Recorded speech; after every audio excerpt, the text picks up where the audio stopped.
SK텔레콤 유심 해킹 사태로 가입자들이 집단 행동에 나서기 시작했습니다. 최근에 SK텔레콤 가입자 4명이 법무법인 로집사와 손을 잡고 SK텔레콤 상대로 손해배상 소송을 제기했는데요. 실제로 손해배상금 지급까지 가능할까요? 집단 소송을 준비하고 있는 법무법인 로집사의 이정엽 변호사 전화 연결합니다. 변호사님, 안녕하세요. 네, 안녕하십니까. 법무법인 로집사의 이정엽 변호사입니다. 예, 일단 집단 소송에 나서게 된 배경부터 설명해 주시겠어요?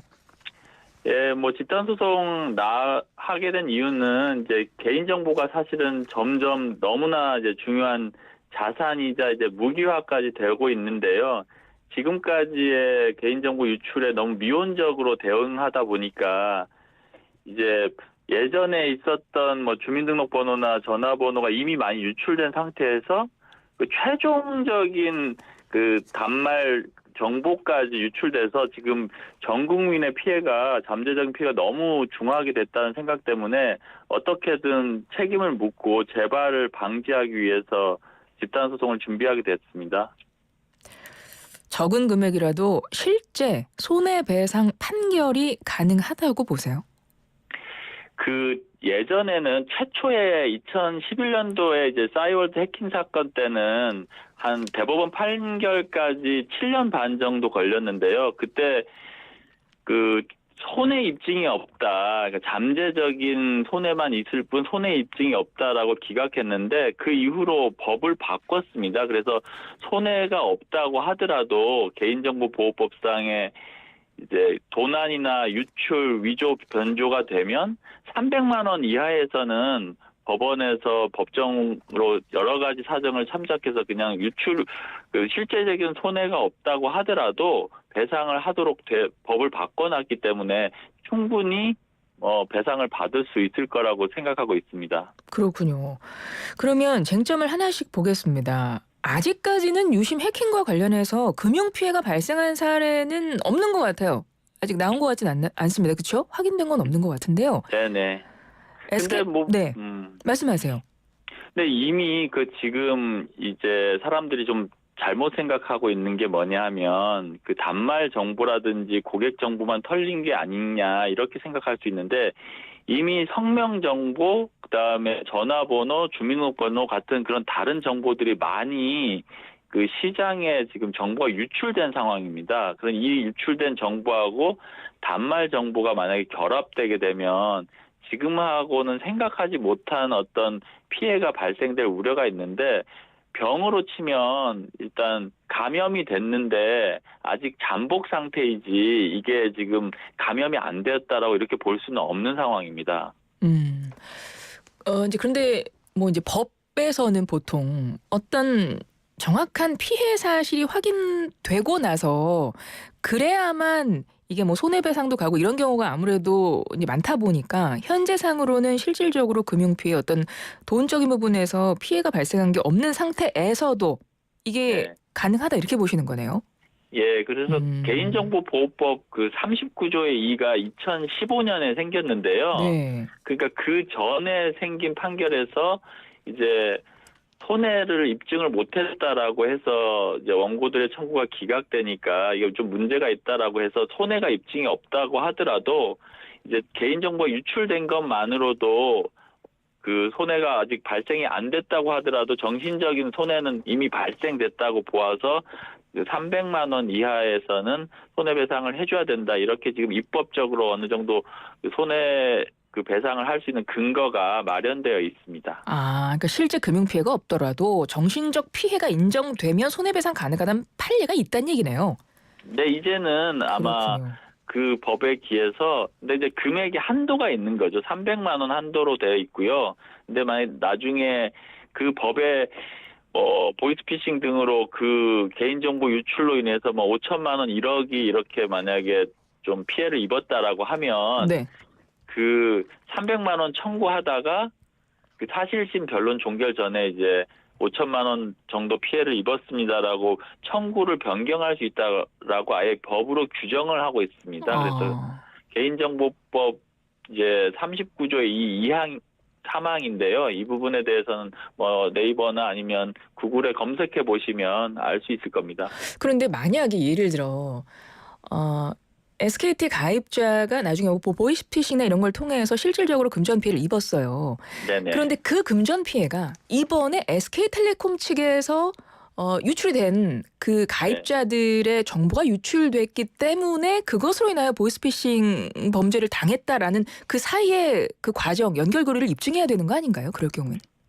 맞습니다. 그래서 이게 지금 되게 큰 문제라고 생각하는데요. 그래서 보통의 민사소송의 경우에는 지금 이 유출로 인해서 손해가 발생됐다는 인과관계를 이제 원고들이 입증을 해야 됩니다. 그런데 이런 개인정보 유출 사고에서는 어디서 정보 유출돼서 이렇게 된 건지 사실은 원고들이 입증하기가 매우 힘들기 때문에 네. 가능하면 이제 거대 자본이라든지 기술적인 능력이 있는 그런 뭐 통신 사업자가 우리의 유출로 인한 것이 아니다라는 걸 입증하도록 입증 책임을 전환시킬 필요가 있는데 이것은 아직 뭐 입법적으로 해결해야 될 것으로 생각합니다. 그러면 일각에서 나오고 있는 이야기도 좀 여쭤볼게요. 네네. 아까 이 이야기 처음에 이제 집단 소송에 나서게 된 배경 설명부터 개인 정보에 대한 말씀을 해주셨습니다. 네네. 그렇다면 이번에 SKT 측에서 유출된 해킹을 대해서 가입자들의 정보가 나간 것들, 그 정보들이 유심 정보의 종류가 과연 개인 정보에 해당하는지에 대한 부분도 한번 짚어봐야 될 것 같긴 하거든요. 어떻게 보십니까? 뭐 저는 이제 이거는 개인정보라고 하는 건 이제 개인정보보호법상 정의가 있는데 네네. 그 개인을 식별할 수 있는 정보면 모두 개인정보에 해당되거든요. 그래서 그리고 그 개인정보에서 그 개인정보보호법상의 이제 정의 규정이 있는데 겉으로 보기에는 개인정보가 아닌 것 같지만 다른 정보와 결합해서 개인을 특정할 수 있다라고 하면 모두 개인정보가 됩니다. 그래서 이거는 뭐 가입자 식별번호라든지 이제 단말기 가지고 있는 단말기 번호가 유출됐다고 되는데 그 안에 뭐 개인의 성명이라든지 전화번호가 당연히 연결되어 있고 해커는 뭐 이게 패킹이 되어 있기 때문에 당연히 같이 가져갔지 이 단말 번호만 따로 익명화된 단말 번호만 따로 가져갔다라고 볼 수는 없어서 당연히 개인정보가 유출된 건 확실하다고 생각하고 있습니다. 이번에 SKT 유심 해킹 사고 일어나고 나서 SKT 측의 대응에 대해서도 많은 이야기가 나옵니다. 그러니까 좀 네네. 이 사고 대응 지켜보면서 뭐 어떤 부분을 좀 가장 주목하셨습니까? 뭐 좀 아쉬운 점이라든가 어떤 게 있으셨어요? 이 해킹이라든지 정보 보안은 한 번으로 이루어지는 게 아니거든요. 계속돼서 해킹이 고도화되고 집단화되고 이제 이렇게 되는데 그렇기 때문에 안전한 통신 서비스를 만들려면 지속적인 어떤 연구 그리고 해킹이 어떤 식으로 발전하고 있는지를 계속해서 팔로우하면서 그에 따른 대응 기술을 계속 개발을 해야 됩니다. 그런데 지금 SKT나 이런 데 보면 사실 사고가 발생하기 전에는 안전 비용을 쓰기 되게 아깝잖아요. 그래서 그 부분에 대해서 지금 어디까지 해커들이 이제 발전할 수 있는지에 대해서는 사실 지금 단언하기가 어렵습니다. 그런 거에 비해서는 충분하게 가능한 최선의 보안 조치를 지금 SKT가 하지 않았나 그렇게 생각을 하고 있고 또 하나는 지금 유심 보호 서비스만 하면 되지 않는가 이렇게 생각을 하고 있는데 그거는 지금 해커들이 지금 단계에서 어느 정도 막을 수는 있겠지만 해커가 그 유심 보호 서비스를 뚫는 또 다른 방법이 또 만들어질 수 있기 때문에 SKT가 지금까지 한 보안 서비스는 되게 미흡하다고 할 수 있겠습니다. 변호사님도 혹시 SKT 가입자신가요?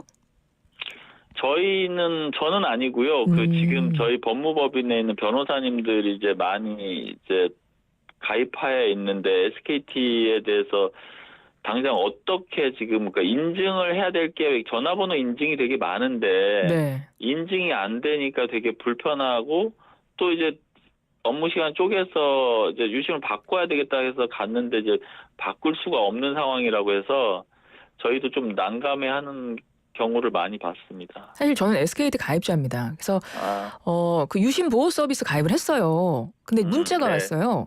네. 가입되셨습니다. 이제부터 SKT가 100% 책임지겠습니다. 안심하십시오. 이런 문자가 왔거든요. 그럼 법적으로 봤을 때 여기서 100% 책임진다는 건 어떤 의미로 받아들여야 됩니까? 저는 그거는 그냥 뭐 마케팅 용어라고 보고요. 뭐 아까 말씀드렸다시피 어떤 그 뭐 보이스피싱이라든지 아니면 개인정보 유출로 인한 어떤 피해가 발생했을 때 그 무조건 SKT가 먼저 책임지고 뭐 우리가 그 SKT의 정보 유출로 인한 것이든 뭐 LG나 아니면 KT 그 예전에 카드사가 정보 유출로 인한 것이 가리지 않고 SKT가 모두 일단 책임지겠다는 그 뜻은 아닐 것이라고 봅니다. 그래서 뭐 지금 여러 가지 언론에서 너무 많은 집중 포화를 받고 있어서 그 100% 책임지겠다라고 말을 하지만 그게 구체적으로 뭘 100% 책임지겠다는 말이 그러니까 없잖아요. 그게 그래서 없더라고요. 예. 예, 그래서 저는 그건 그냥 뭐 일종의 뭐 마케팅적인 용어가 아닌가 그렇게 생각하고 있습니다. 일단 그럼 현행법상 통신사들의 의무가 어느 정도인지 한번 짚어보죠. 국내 통신사들에 대해서 이런 개인정보 보안 관리 의무 어느 정도로 법에는 규정돼 있나요? 뭐 법에서는 지금 개인정보 관련돼서 일단은 뭐 민사, 형사, 그다음 뭐 행정 뭐 이렇게 되어 있는데 그 방통위 같은데 이제 뭐 고시를 해서 어디까지 보완을 하라 이렇게 지금 매년 고시를 하고 있는데요. 그러니까 문제는 이 고시는 사실은 그 해커의 뭐 정보통신 기술이 너무 빨리 발전하다 보니까 좀 뒤처지는 게 있습니다. 근데 그렇기 때문에 이제 통신사업자들이 스스로 알아서 최고의 안전한 서비스를 하기 위해서 스스로 계속 노력을 해야 되는데 좀 아쉬운 점은 예전에 사법부에서 그 방통위 고시 정도의 안전 조치를 하면 할 만큼 했다라고 해서 이제 그 통신사에 과실이 없다라고 이렇게 판결한 판례가 있는데 이건 좀 많이 아쉽고요. 지금 또 하나는 이제 우리 중대재해처벌법이나 이런 것들 보면은 대표이사나 임직원들도 이제 대규모의 피해 그리고 뭐 국가 경제에서 되게 중요한 피해를 입히지 않도록 하기 위해서 뭐 임직원들에 대한 형사처벌도 규정하고 있는 게 있는데 이번에 개인정보보호법에서는 법인 자체의 어떤 벌금형만 규정되고 있을 뿐 그 임직원들이 해커하고 공모하지 않는 다음에는 형사처벌은 없는 것으로 되어 있습니다. 그래서 지금 그 SKT 같은 통신사업자에 대해서 이런 문제가 개인정보 유출 문제가 있었을 때는 결국에는 이제 과징금으로 해결할 수밖에 없거든요. 네네. 그나마 다행인 것은 옛날에는 뭐 유출된 서비스와 관련된 매출의 몇 퍼센트를 이렇게 됐는데 지금은 전체 매출의 3%까지 과징금을 매길 수 있어서 그래서 지금 SKT 매출이 한 많을 때는 17조 원까지 갔었거든요. 네. 그러면 단순 계산상 3%를 곱하면 그 뭐 5천억, 6천억 그 정도 사이에서도 최대 과징금을 매길 수 있는 근거는 됩니다. 그러면 그 정도가 되어야만 이게 향후에 좀 다른 지금 정보통신 사업자나 뭐 인터넷 사업자들도 뭐 경종을 울릴 수 있는 금액이 되지 않을까 생각합니다. 우리나라 경우는 매출의 3%군요. 과징금이. 네네. 네. 미국에서 만약에 이런 사태가 벌어졌다. 거기는 어느 정도의 책임을 져야 되는 건가요? 저희는 그래서 이제 안 그래서 좀 이거는 법무법인 로집사에서는 좀 어떤 경우까지 생각하고 있냐면요. 지금 우리나라는 집단 소송이 없는데 저희가 이제 피해자들이 뭐 귀찮으면 저희가 그 피해자들의 손해배상 채권을 매수해서라도 그 SKT 상대로 집단 소송과 같은 대규모 소송을 지금 계획하고 있습니다. 그래서 미국에서는 징벌적 손해배상이 있으니까 만약에 일부라도 이제 집단 소송을 해서 만약에 거액의 뭐 몇 조의 판결이 나올 것 같은데 몇 조의 판결이 나오면 바로 그 파산 보호 신청을 해서 이제 기존의 경영진과 그리고 대주주의 지배권을 아마 박탈하는 정도까지 아마 미국에서는 일어나지 않을까 이렇게 생각을 하고 있습니다. 미국은 그래서 좀 더 말씀드리면 미국은 그게 너무나 강력하기 때문에 뭐 몇 명의 피해자들이 이제 집단 소송을 하는 경우라고 하더라도 저희가 보기엔 정말 상상하지 못할 금액으로 소송 합의를 하는 경우가 많이 있습니다. 일단 현재 지금 집단 소송 변호사님이 집단 소송에 나섰습니다. 그 대리입니다. SK텔레콤 상대로 가입자 4명이 법무부인 로집사와 손을 잡고 손해배상 소송을 제기했는데요. 앞서 말씀하셨지만 지금까지 현실적으로 금액 피해나 이런 거는 없는 상태에서도 정신적인 피해 보상 격으로 이게 소송에서 만약에 인정이 된다면 법에서 한 300만 원까지는 가능하다 하셨잖아요. 네네. 예, 그리고 실제 피해가 발생하면 그에 따라서 또 달라진다고 그런 말씀을 하셨는데요. 앞으로 향후 이 재판 어떻게 전망하세요?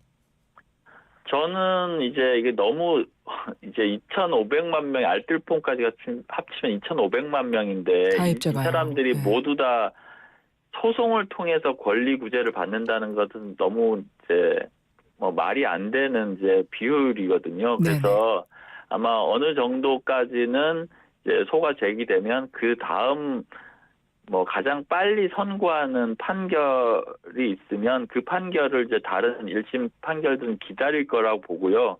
거기서 항소심 대법원까지 빠른 속도로 판결이 이제 나게 되면 그거에 따라서 다른 사건들도 모두 판결이 되고 판결이 나고 난 다음에 이미 판결이 됐기 때문에 그 이후에 있는 이제 잠재적인 피해자들이 동일한 소송을 제기할 가능성이 매우 큽니다.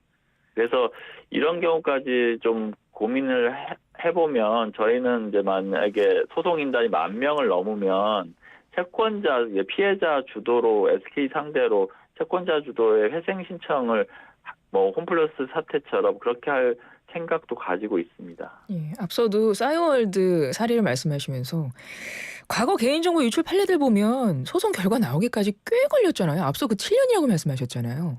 네, 맞습니다. 이번 사건도 좀 오래 걸릴까요? 이거는 솔직히 말씀드리면 제가 만약에 이제 거꾸로 그 SKT를 대리하는 입장이라고 하면 소송 전략상으로는 당연히 이 지금 언론인의 집중 포화를 받고 지금 국회까지 불려갔는데 이게 소나기가 지나가고 사람들의 관심에서 멀어질 때까지 최대한 소송을 지연시킬 거라고 생각합니다. 그렇게 하고 지금 이 피해자들이 손해배상 채권이 있음에도 불구하고 소송을 막상 하기까지의 시간과 비용을 하면 소송을 안 하는 게 낫겠다라는 판단이 들도록 할 텐데요. 그렇게 안 되도록 또 피해자들 대비해서 저희가 좀 빠른 속도로 판결을 해주셨으면 하는 그런 의견서를 좀 제출하려고 합니다. 알겠습니다. 여기까지 말씀 듣겠습니다. 네, 지금까지 감사합니다. 예, 고맙습니다. 예, SK 유심 해킹 사고 집단 소송 대리하는 이정엽 변호사였습니다. 감사합니다.